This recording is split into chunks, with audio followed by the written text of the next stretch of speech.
Video like जरूर कर लीजिए और ऐसे वीडियो लगातार फ्री में पाने के लिए चैनल को तुरंत सब्सक्राइब कर लीजिए और बेल आइकन को जरूर टैप कर लीजिए ताकि आगे भी सारे वीडियो आपको मिलते रहे। यूट्यूब में फॉलो करते हैं तो प्लीज ये वाला फ्री टेलीग्राम चैनल जरूर ज्वाइन कर लीजिएगा। सारे नोटिफिकेशन सारे अपडेट यहीं पे आते हैं, ध्यान रखिए। दोस्तों स्वागत है आपका यूपीपीएससी बेस्ट ऑनलाइन कोचिंग के इस यूट्यूब चैनल पर। आज की इस क्लास में हम लोग अलाउद्दीन खिलजी के समय में प्रशासन व्यवस्था के बारे में समझेंगे। काफ़ी महत्वपूर्ण क्लास है, यहाँ से सभी प्रकार के प्रतियोगी परीक्षाओं में प्रश्न बनते हैं।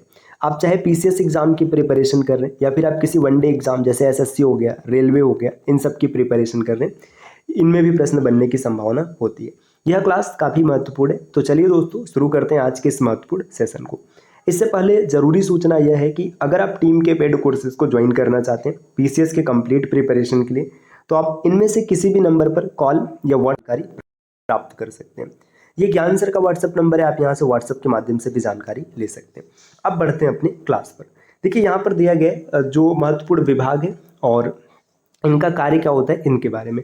तो दीवान-ए-इंसा, जो दीवान-ए-इंसा विभाग है, इसका कार्य शाही आदेशों एवं पत्रों का प्रारूप तैयार करना तथा स्थानीय अधिकारियों से पत्र व्यवहार करना होता था।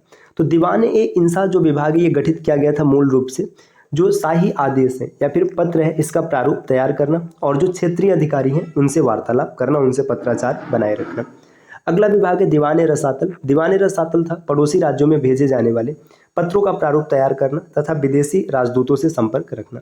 देखिए इंसा जो थे दीवान-ए-इंसा, ये शाही आदेश और क्षेत्र के अंदर स्थानीय अधिकारियों से बातचीत करने का वो था।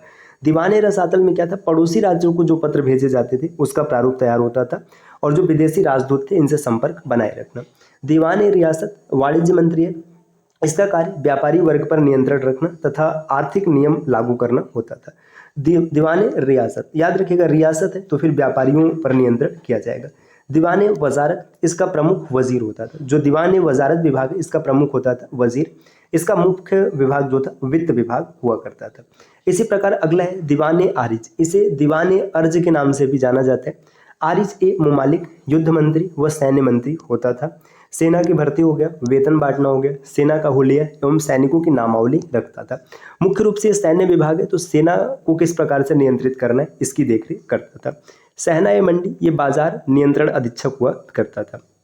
बाजार का प्रमुख सहना था और तीनों सहना का प्रमुख सहना-ए-मंडी होता था। ये बाजार को कैसे नियंत्रित करना है इसमें इसका वर्णन था। मुहतसिब, यह जनसाधारण के आचरण का रक्षक और माप तोल का निरीक्षण करता था। जो सामान्य व्यक्ति होते थे इनका आचरण कैसा होगा उसकी देखरेख करना और जो माप तोल है उसके बारे में निरीक्षण करना। परवाना नवीस, यह व्यापारियों को परमिट मतलब लाइसेंस दिया करता था। जो परवाना नवीस था ये व्यापारियों को लाइसेंस बांटने का कार्य करता था। मुनहियन या फिर मुनही, ये मुख्य रूप से जासूस हुआ करते थे, तो जासूस को मुनहियन या फिर मुनही कहा जाता था। बरीद-ए-मुमालिक, गुप्तचर विभाग का प्रमुख अधिकारी बरीद-ए-मुमालिक के नाम से जाना जाता है। वकील-ए-दर, राजमहल के कार्यों की देखरेख करने वाला जो मुख्य अधिकारी होता था इसे वकील-ए-दर कहते थे।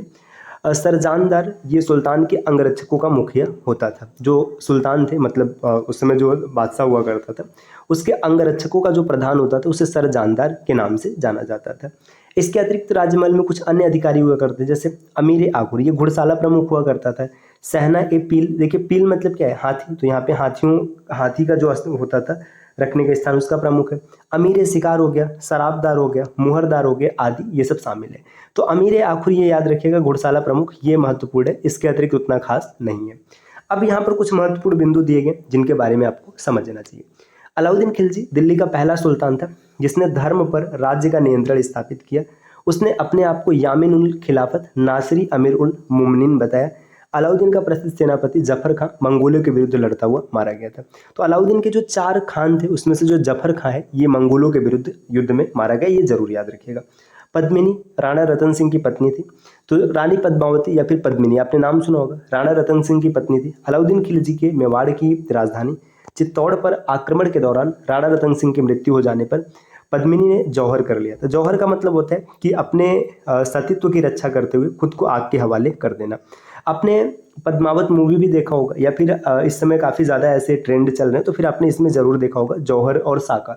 साका देखिए साका क्या होता था, इसमें जो मेल्स हुआ करते जो मतलब पति होते थे, वो युद्ध में लड़ाई करते जब तक वो वीर गति को न प्राप्त हो जाए, और पत्नी क्या करती थी, जौहर किया करती थी।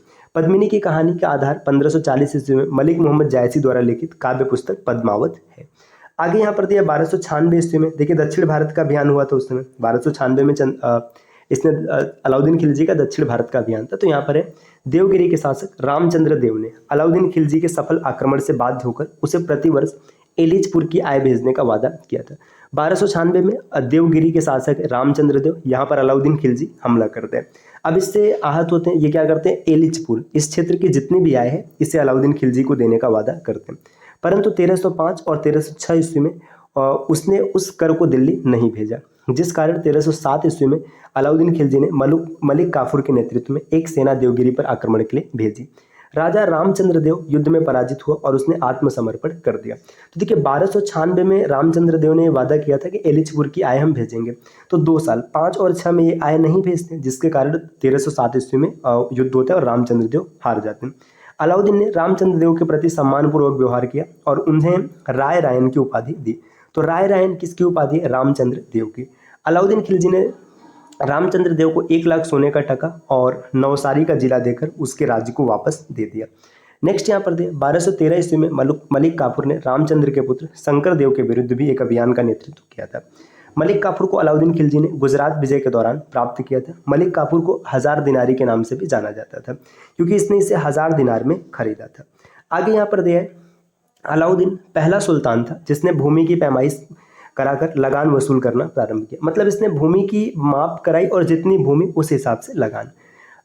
अलाउद्दीन ने अपनी व्यवस्था लागू करने के लिए एक पृथक विभाग दीवान मुस्तक राज क्या है, भूमि की माप होगी उसके बाद लगान लिया जाएगा, की स्थापना कराई।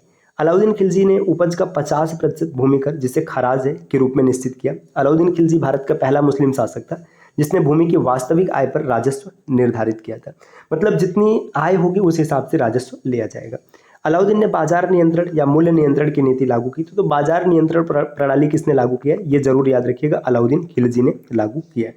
उसने मलिक कबूल को सहना या फिर बाजार का अधीक्षक नियुक्त किया है। तो सहना ए मंडी, ये अब आप जरूर याद रखिएगा। सल्तनत कालीन शासक अलाउद्दीन ने सार्वजनिक वितरण प्रणाली प्रारंभ की। जो सार्वजनिक वितरण प्रणाली है ये भी अलाउद्दीन खिलजी के समय से चली आ रही है। अलाउद्दीन खिलजी द्वारा लगाए गए 2 कर थे, पहला था घरी कर और दूसरा है चरी कर। देखिए घरी कर जो घरों एवं झोपड़ियों पर लगाया जाता था, चरी कर या फिर इसको चराई कर भी कहते हैं, जो कि दुधारी पशुओं पर लगाया जाता था।